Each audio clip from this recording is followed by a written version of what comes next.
राम भक्त हनुमान जी रामायण के सबसे महत्वपूर्ण पात्र हैं। या कहें तो हनुमान जी रामायण के सुपर हीरो हैं। हम सभी भगवान रूप में उनकी पूजा करते हैं। इसके साथ ही हनुमान जी से हम वो गुण सीख सकते हैं जिन्हें अपनाकर हम अपनी जिंदगी में एक बड़ा परिवर्तन ला सकते हैं। हनुमान जी से सीखते हैं सफलता के 10 गुण जिन्हें अपनाकर हम अपनी जिंदगी बदल सकते हैं। अहंकार कभी न करें, सदा झुक कर रहें। जब हनुमान जी सीता जी का समाचार लेकर सकुशल वापस आए तो सभी ने उनकी प्रशंसा की। हनुमान जी चाहते तो अपनी शक्ति और पराक्रम का बखान कर सकते थे, पर उन्होंने ऐसा नहीं किया और अपना सारा श्रेय भगवान श्री राम के आशीर्वाद को दे दिया। हनुमान जी इतने शक्तिशाली हैं, इसके बावजूद उनमें अहंकार नाम की चीज़ नहीं है। वे बहुत विनम्र हैं और अपने भगवान श्री राम के प्रति समर्पित हैं। एक मजबूत शरीर, इसके साथ ऊंचा मनोबल, धन धान्य से पूर्ण होने पर भी हमेशा विनम्रता एक बहुत ही बेहतर गुण है। हनुमान जी के इस गुण से हम सीख सकते हैं कि जिंदगी में कितने भी सफल बन जाए, आपका स्तर कितना भी ऊंचा हो जाए, आप कितने भी धन धान्य से पूर्ण हो जाए, कभी अहंकार की भावना आपके हृदय में नहीं आनी चाहिए। आप में अहंकार नहीं बल्कि आपकी विनम्रता और करुणा ही लोगों के हृदय में रहती है। वही पेड़ झुकता है जिस पर फल लगे होते हैं। अच्छे कर्म का अच्छा नतीजा हम जो भी करते हैं, जैसा भी करते हैं, किसी न किसी रूप में हमारे पास वापस आता है। जब देवराज इंद्र ने हनुमान जी पर वज्र से प्रहार किया था, तब हनुमान जी अचेत हो गए थे। हनुमान जी को गहरी चोट आई थी।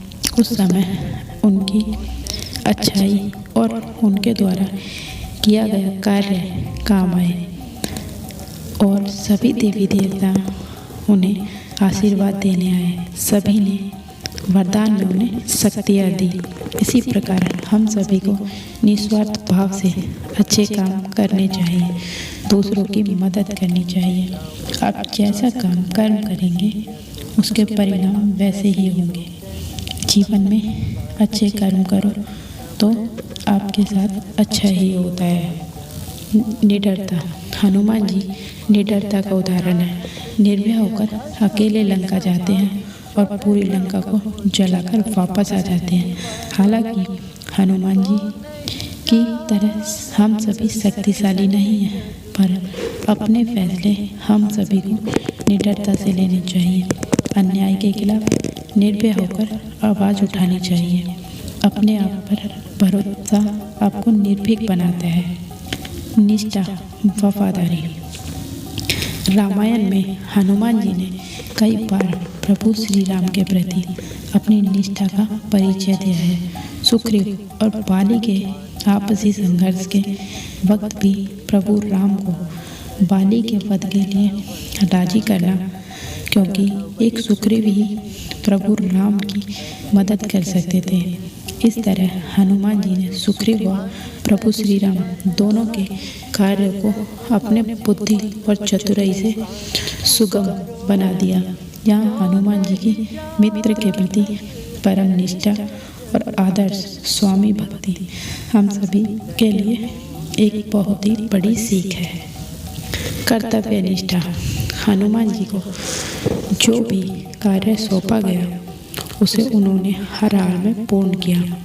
अपने कार्य को निभाने के प्रति उन्होंने कभी नकारात्मक सोच का प्रयोग नहीं किया, जैसे मैं नहीं करूँगा, मैं नहीं कर पाऊँगा, मैं समझ नहीं पा रहा इसीलिए नहीं कर पाऊँगा। जिस वक्त लक्ष्मण रणभूमि में मूर्छित होकर गिर गए थे, उनके प्राणों की रक्षा हेतु हनुमान जी संजीवनी बूटी लाने का काम सौंपा गया। हनुमान जी पूरे पहाड़ को उठा लाए, क्योंकि वे संजीवनी बूटी नहीं पहचानते थे। हनुमान जी की कर्तव्य निष्ठा से हम सीख सकते हैं कि मनुष्य को अपनी जिम्मेदारी के प्रति शंका स्वरूप नहीं वरना समाधान स्वरूप होना चाहिए।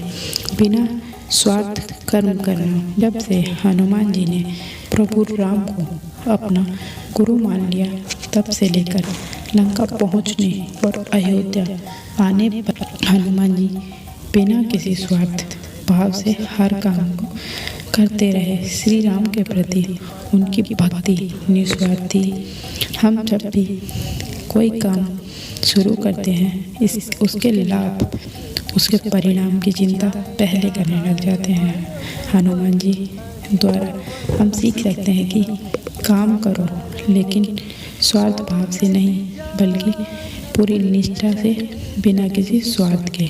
भावनाओं को काबू में रखना। हनुमान जी अकेले लंका पहुंच गए और पूरी लंका को जला भी आए, तो क्या सीता जी को अपने साथ नहीं ला सकते थे? पर बिल्कुल ला सकते थे, पर हनुमान जी ने ऐसा नहीं किया। वह प्रभु राम के दूत बनकर गए थे।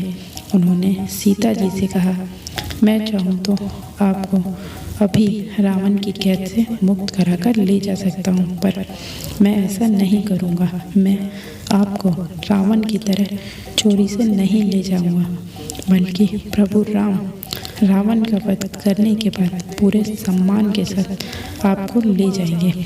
हनुमान जी ने अपनी भावनाओं पर काबू रखा। उनके इस गुण से हम सीख सकते हैं कि हनुमान से सीख सकते हैं कि हमेशा अपनी भावनाओं को काबू में रखना चाहिए। किसी भी स्वार्थ से विचलित होकर अपने लक्ष्य को नहीं त्यागना चाहिए। मैनेजमेंट, मन, कर्म, वाणी और संतुलन, यह हनुमान जी से सीखा जा सकता है। हनुमान जी मैनेजमेंट के सबसे बड़े गुरु थे। लंका पहुंचने से पहले उन्होंने पूरी रणनीति बनाई। असुरों की इतनी भीड़ में भी विभीषण जैसा सज्जन ढूंढा, उससे मित्रता की और सीता माँ का पता लगाया। भय फैलाने के लिए लंका को जलाया, विभीषण को प्रभु राम से मिलाया। इस प्रकार पूरे मैनेजमेंट के साथ काम को अंजाम दिया। एक बढ़िया मैनेजमेंट बनाकर कठिन से कठिन कार्य को सरल बनाया जा सकता है।